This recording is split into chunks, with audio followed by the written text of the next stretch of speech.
Hello, I'm Jonathan Wyner. Thanks very much for coming back and watching another video in our series here at MWorks Mastering Studios. I happen to have a book coming out on Berkeley Press, published by Hal Leonard, called Audio Mastering: Essential Practices. And what I try to do in the book is give an overview of the discipline of mastering, the tools involved, the practices, a little bit about the studio here.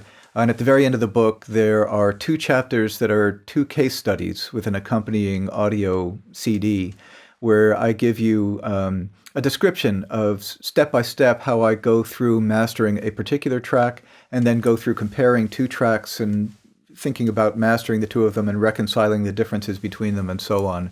I hope you might find it interesting, but one of the things that was important to me is not to make a book about mastering for vinyl or mastering for CD or mastering for iTunes or any particular format, but rather an overview about audio mastering.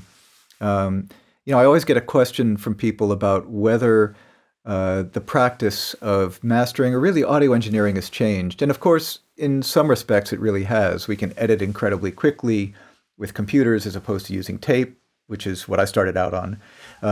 We can use virtual instruments and the things we can do with plugins and with archiving on computers and so on. They're miraculous steps forward. But as far as the essential idea of working with sound and working with music and trying to get it to be as good as it can, I feel like those essential elements of our job, our task, really haven't changed very much. So long as you're well educated when it comes to musical style and musical vocabulary, I think that you can map those skills onto whatever the new technology or format of the day is.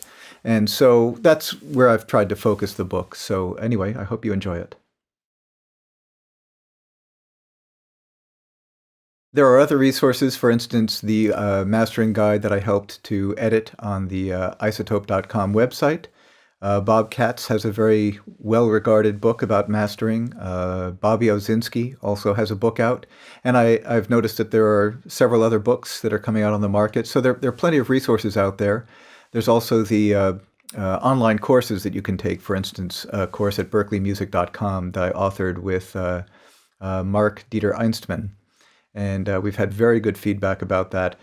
I don't want anybody to think that you can ultimately learn everything you need to know from a book or from a course, but I think all of these resources help point you in the right direction and help you refine your practice. So if any of those things are interesting to you, they're out there, and happy mastering.